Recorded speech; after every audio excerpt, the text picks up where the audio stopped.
નમસ્કાર. આજના આ ખાસ એક્સપ્લેનરમાં તમારું સ્વાગત છે. વજન ઉતારવાની વાત આવે એટલે લોકો શું નથી કરતા? કેટલાય અખતરાઓ કરતા હોય છે.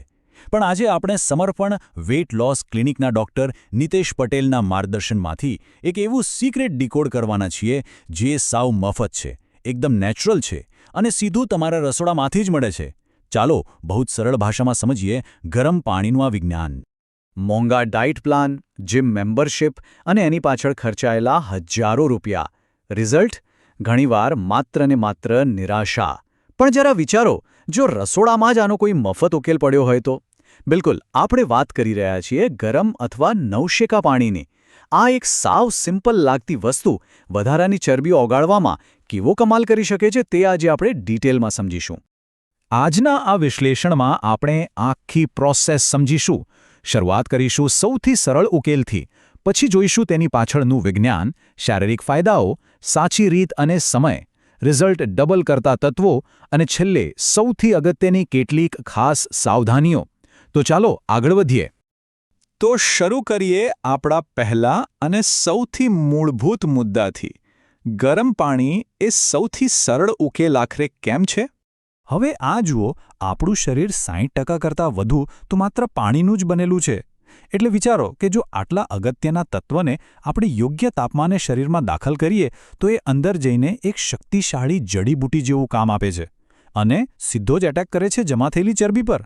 છે ને એકદમ સિમ્પલ સોલ્યુશન? આ તો થઈ એકદમ બેઝિક વાત, પણ હવે આપણે થોડા ઊંડાણમાં જઈએ અને સમજીએ વજન ઘટાડવા પાછળનું ખરું વિજ્ઞાન. વિજ્ઞાનની ભાષામાં એક પ્રોસેસ છે જેને ડાયટ ઇન્ડ્યુસ્ડ થર્મોજેનેસિસ કહેવાય છે. નામ થોડું અઘરું લાગશે, પણ પ્રોસેસ બહુ ઇન્ટરેસ્ટિંગ છે. થાય છે એવું કે જ્યારે આપણે ગરમ પાણી પીએ છીએ ત્યારે શરીરની અંદરનું તાપમાન અચાનક વધે છે. હવે શરીરને તો એનું નોર્મલ 98.6 ડિગ્રી ફેરેનહીટ તાપમાન જાળવી રાખવું હોય, એટલે એ વધેલા તાપમાનને પાછું નોર્મલ કરવા માટે આપણું શરીર એક્સ્ટ્રા મહેનત કરે છે. બસ આ જ મહેનતમાં, એટલે કે ઊર્જા વાપરવાની પ્રક્રિયામાં, શરીરમાં જમા થયેલી વધારાની કેલરી બર્ન થવા લાગે છે. એક બહુ જ કોમન ભૂલ આપણે કરતા હોઈએ છીએ, ફ્રીજનું એકદમ ઠંડુ પાણી પીવાની. ઠંડુ પાણી શું કરે છે? તે ખોરાકમાં રહેલી ચરબીના કણોને એકદમ જમાવી દે છે, કડક કરી દે છે. પરિણામે પાચનતંત્ર માટે તેને પચાવવું ખૂબ અઘરું થઈ જાય છે. બીજી બાજુ ગરમ પાણી આ ચરબીને ઓગાળીને નાના નાના કણોમાં તોડી નાખે છે, જેનાથી આપણું શરીર તેને બહુ જ સહેલાઈથી પ્રોસેસ કરીને બહાર ફેંકી શકે છે. વજન તો ઘટે જ છે, એ તો આપણે જોયું, પણ આ સિવાય ગરમ પાણી પીવાથી બીજા કયા અદ્ભુત શારીરિક ફાયદા થાય છે?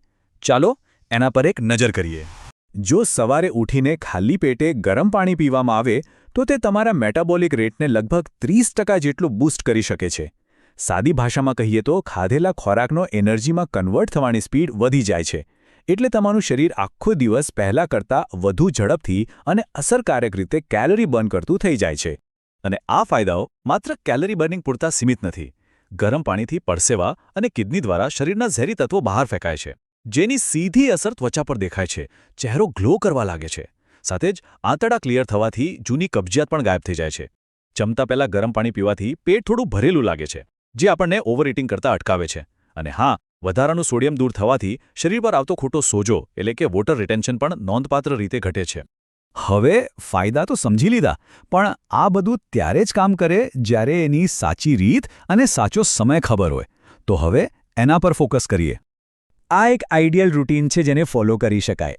સવારે ઉઠીને તરત ખાલી પેટે 1 થી 2 ગ્લાસ નવશેકું પાણી પીવું જોઈએ, જે આંતરડાની સફાઈનું બેસ્ટ કામ કરે છે.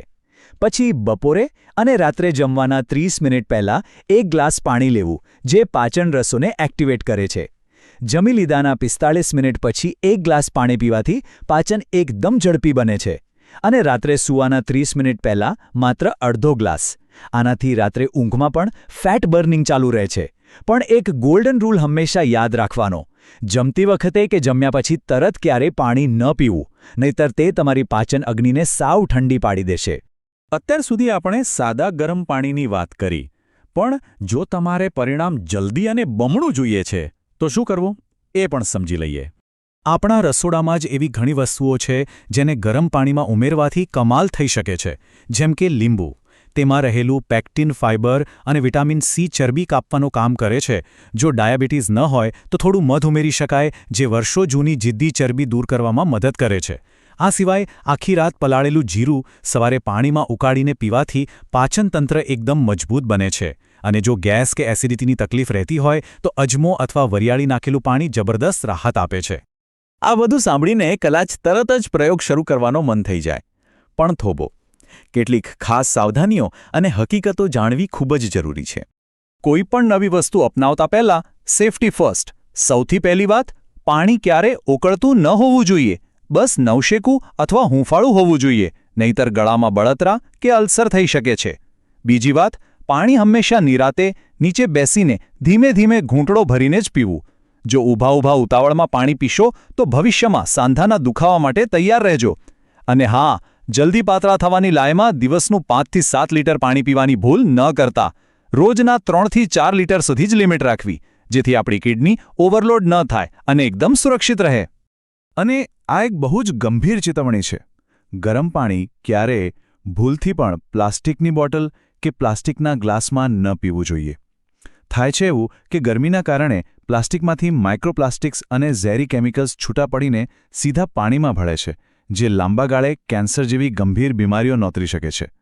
હંમેશા આપણી જૂની અને જાણીતી રીતો જ વાપરવી, એટલે કે માટી, તાંબુ, સ્ટીલ કે કાચના વાસણોનું જ આગ્રહ રાખવો. હવે એક બહુ જ મોટી ગેરસમજ દૂર કરી લઈએ. ઘણાને એવું લાગે છે કે રોજ ગરમ પાણી પીએ એટલે મહિનામાં 10 કિલો વજન તો જાદુ રીતે ગાયબ થઈ જશે.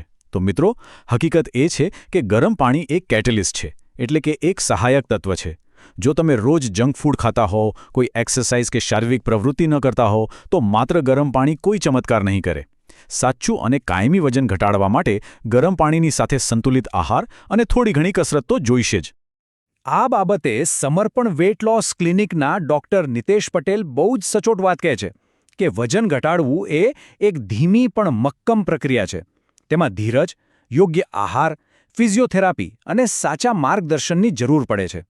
રાતોરાત પાતળા થવાના શોર્ટકટ કે ક્રેશ ડાયટ ક્યારેય લાંબા ગાળે કામ નથી કરતા અને શરીરને નુકસાન પહોંચાડે છે તે અલગ. તો આજના આ એક્સપ્લેનરના અંતે એક વિચારવા જેવો પ્રશ્ન: શું આપણા રોજિંદા જીવનમાં માત્ર નવશેકા પાણીનો આ એક નાનકડો ફેરફાર આવતીકાલના સ્વસ્થ જીવન માટે મોટો આધાર બની શકે? બિલકુલ બની શકે. મોંઘા અને આર્ટિફિશિયલ ઉપચારો પાછળ દોડવા કરતાં પ્રકૃતિ અને વિજ્ઞાનના આ શાનદાર કોમ્બિનેશનને અપનાવવું એ ચોક્કસપણે એક સ્માર્ટ અને સકારાત્મક પગલું છે. આશા છે કે આજની આ માહિતી તમને જરૂરથી ઉપયોગી સાબિત થશે. આવી જ નવી અને સાચી માહિતી સાથે ફરી મળીશું. ત્યાં સુધી સ્વસ્થ રહો અને નવું જાણતા રહો.